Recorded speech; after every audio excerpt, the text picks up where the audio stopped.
Aujourd'hui, on parle de ce livre qui est une pépite émotionnelle de Antoine Léry, Vous n'aurez pas ma haine, et qui parle en fait de l'après des attentats du Bataclan.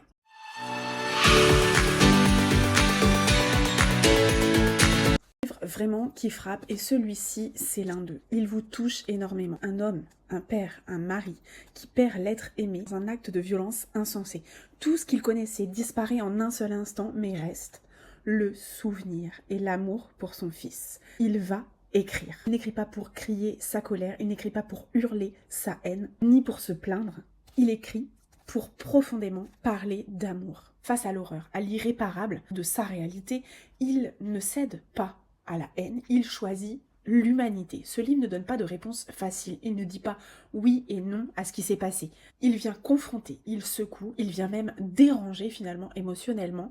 Et ce qui m'a vraiment bouleversée, c'est la lettre qu'il écrit, comme si c'était la voix de son jeune enfant.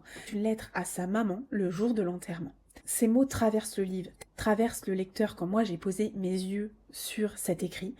Et j'ai ressenti cette peur, cette douleur, cette absence comme si c'était finalement la mienne parce que ça venait aussi parler de mes propres peurs et c'est pour ça que la lecture elle est vraiment enrichissante parce que quand ça vient vraiment vous perturber ou vous interroger dans des réflexions, dans des prises de conscience ou que ça vous ramène à certains souvenirs, finalement ça parle de vous, ça parle de vos peurs, ça parle de blocages, ça parle de vos réussites aussi. Et là, c'est la peur de perdre quelqu'un, de laisser derrière soi un enfant. C'est ce que ça m'a fait. Cette peur universelle, brute, qui touche chacun à des niveaux peut-être différents, à des profondeurs d'âme différentes. Lire ce livre, c'est vraiment se confronter à cette humanité. C'est ressentir, pleurer, réfléchir et se reconnecter à ce qui est essentiel. C'est un texte finalement qui ne va pas laisser indemne. Un texte qui va venir travailler sur soi, comme je vous l'ai dit, sur différentes émotions et qui rappelle à quel point la vie est fragile et précieuse à la fois. Il vous met face à une question que chacun doit se poser un jour, face à l'impensable, à l'irréparable.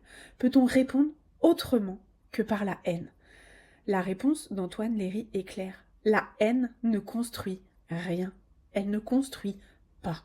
L'amour, même fragile, même blessé, peut tenir debout là où tout vient s'effondrer. C'est un message brut, simple, mais vrai, authentique. Même dans le pire, il reste un choix, et c'est l'amour. Alors un grand merci pour cet écrit qui est un cri du cœur, un cri d'amour, un cri de vie.